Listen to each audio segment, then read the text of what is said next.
Hello everyone, welcome back to the Zekko Football Channel. The Premier League is back, and with another season comes another series of the recap. That's right, join me as we recap, review, and go through every major talking point from the games each and every match week. It's a long season, so strap yourselves in as we dive into episode 1 of the recap.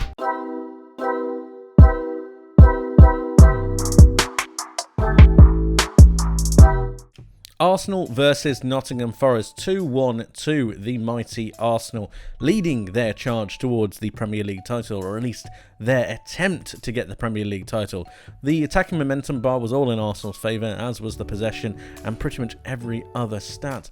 Nottingham Forest did get a goal back in the second half, but it was in that first half that I was extremely disappointed with Forest. I thought they could have done a whole lot more. These are the lineups, and generally I didn't mind Forest starting with a 3 at the back. I just thought they lacked a bit of ambition. Their transition play was very, very poor. Brennan Johnson failed to really get into the game. Morgan Gibbs-White tried to drift through into midfield to pick up the ball, but he failed to do so. And Forest, they got to about the halfway line. They were continuously smothered by the counter-press that Arsenal decided to put in, which is very, very good. On Arsenal's point of view, because we do need to talk about them, Bukayo Saka obviously being amazing, and Nketiah getting a bit of luck with his goal, set up by a fantastic turn by Gabriel Martinelli. But we're going to be going back towards the back end of Arsenal for the moment. I'm going to be having a look at this midfield, and this is a prime example of what Mikel Arteta was doing towards the back end of last season. We can have Declan Rice here as this central defensive midfielder, but what actually ended up happening is he moved over to this right hand side. Thomas Partey played at right back and he came into midfield, very much like a John Stones walking into that Man City midfield being next to Rodri. And what ends up happening is a perfect example of the box midfield that we know so well from last season. It was deployed with magnificent effect in this game. 2 players holding that deeper line, 2 players holding the more attacking line, and it was actually the positioning of Odegaard and the likes of Havertz to be able to hold those spaces to pin those Nottingham Forest players back. It was very, very good. This allowed Bukayo Saka and Gabriel Martinelli to really start to go out wide and find those positions towards the left and right wing backs. Overall, it was a very good performance by Arsenal. I didn't think they were tested all too much. However, there was an option for Nottingham Forest towards the second half. When they brought on Anthony Elanga, they automatically had that little bit better pace, that little bit better transition. Awani did a very good job of holding the ball up, good centre forward play, bringing others in, and that's just something I thought they lacked with Johnson. Yes, he's very quick, and yes, he can finish quite well. Well, on certain occasions, he actually missed a stinker in this game. But really, when it comes to the transitional play, I think that Forest need to be a little bit more ambitious and just do a little bit better when they're trying to build up. Credit needs to go to Arsenal for their counter-press, but I was very disappointed in Forest. Second half, they did much, much better. Let's have a look at some of the statistics before we end up on this one. And really, 78% possession is way too much for Arsenal to be having. I think Forest gave them so much respect, possibly too much. I think they needed to do a little bit more. They missed 2 big chances as well. That is a crucial, crucial element of this match. Well, they had 2 big chances, they missed one of them, and really overall it was Arsenal's game through and through. I just would have liked to see Nottingham Forest do a little bit more. Arsenal are off the mark thanks to 2 brilliant goals, one by Bukayo Saka, one by Eddie Nketiah, and Arsenal begin their charge. Newcastle United versus Aston Villa. Newcastle winning by 5-1, but in the end, if I'm completely honest with you, it could have been more. It could have been 7. It probably should have been 7 had Newcastle taken some of their chances. Aston Villa had chances themselves, as shown by the attacking momentum bar, but we need to talk about some of their defensive frailties because it really became apparent due to Newcastle's tactics and the way they really countered the way that Aston Villa wanted to play. Let's focus on Newcastle to begin with, though. This is their lineup in a 4-3-3. Sandro Tonali, we were wondering where he was going to play before this game started. Was he going to be next to Bruno Guimaraes? Were they possibly going to employ a front 2? But he came out on this right hand side as a right central attacking midfielder, and I think this is where it really lends to him. He has the ability to be able to transition through the lines. He's not a central defensive midfielder. He's not a holding DM. He likes to move, he likes to roam about, he also likes to pick up the ball in more attacking spaces. He's not Pirlo. He does not play like a Pirlo. He's far more attacking. He plays up in those real attacking transitional areas next to the box, around the wingers, around the striker, to be able to go forwards. And I thought he played a very good game here. Here are the average positions, and as you can see, Newcastle are back to their winning ways. Here is the back four, then you have the front three. Gordon dropping a little bit deeper, obviously to deal with the likes of Leon Bailey, who did end up, if we just pick a different colour, moving backwards so that they could transition back over the other side. And I thought that they did a very good job of defending against the likes of Bailey, Diaby, even though Diaby scored. Ollie Watkins, I thought they kept quite quiet as well. Tonali out on this right hand side did very well. He complements Bruno Guimaraes, who can hold that little bit further, and it's just their roaming through the pitch was very, very good. Newcastle were just pretty excellent, but they were helped by a very poor Aston Villa side, defensively especially in the second half, and tactically I think Unai Emery got it wrong. I do like him as a coach, I think he did extremely well, but at some point somebody's got to say, whoa, what's going on here? And there wasn't a leader on the pitch to be able to decide what was going to happen, especially when they went 3-1 down. I think they needed to take a moment just to stop the game, slow the game down for just a moment, but they didn't. We'll have a look at Aston Villa right now, because it just looks a little bit all over the place. Now, we know that Aston Villa do change formations based on where the ball is on the pitch. We know that McGinn likes to come inside to really help out with the strikers. We know Diaby and Watkins almost turn into a two-striking attack, and that means that they're able to get forwards that little bit more. Bailey did okay out on this right-hand side as well. But this is the back four. It's fine for Digne to come up and then assist the likes of McGinn when he comes into the pitch. However, when he goes up, Cash can't do the same thing, but he does a lot of the time. If we have a look at their heat maps, actually, you can see Cash does get forward quite a bit of the time here.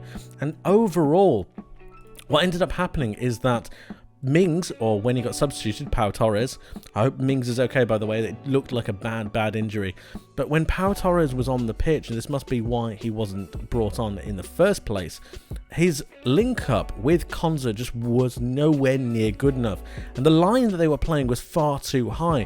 They were close to the centre line on the middle of the pitch, and really Newcastle just kept breaking the lines, and it was something that Aston Villa just couldn't deal with.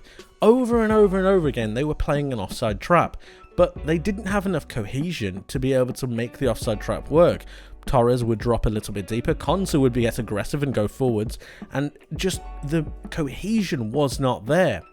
And I was more surprised by the likes of Douglas Luiz and Kamara, who watched this happen time and time again. They were continuously bypassed, and nobody took it upon themselves to bring up the initiative and tell the defence or tell the midfield just to stay. Sit, stop moving, stop pressing, and try to make sure that they can stop shipping goals, but they couldn't. They conceded so many chances, they conceded so many goals.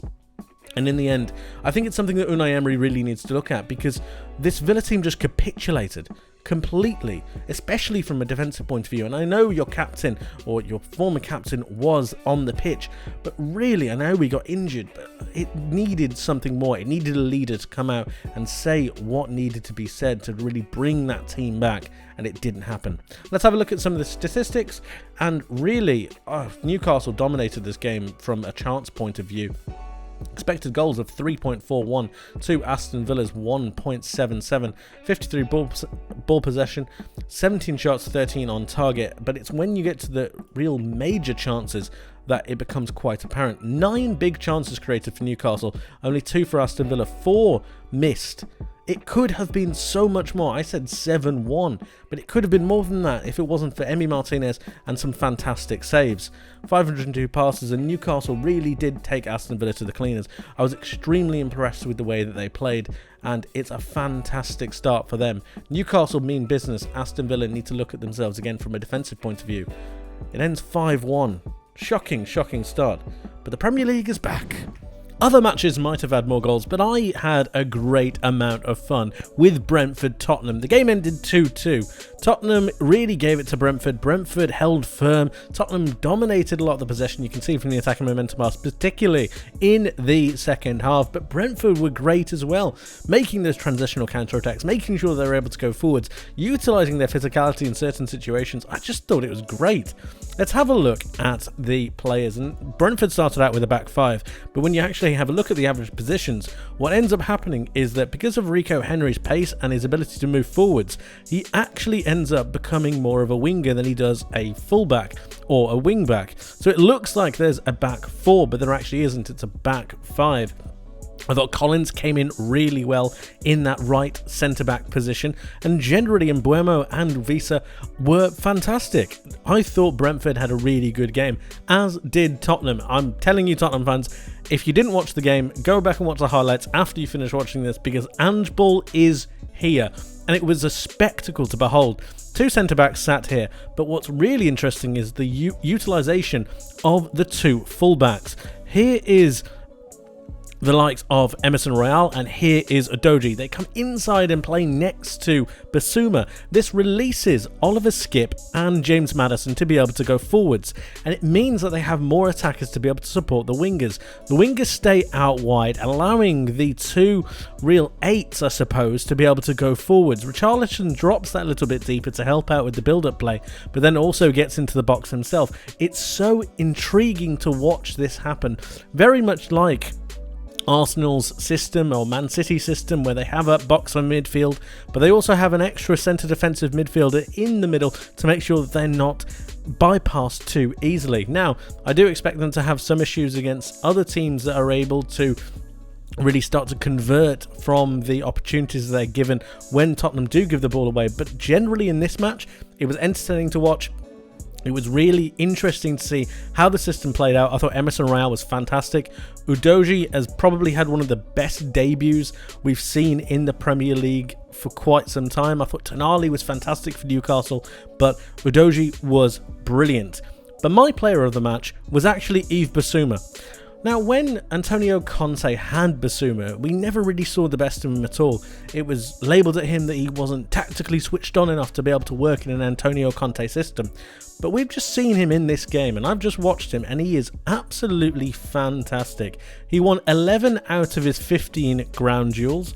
He got 7 out of his 8 dribbles completed, and he had a 92% pass accuracy.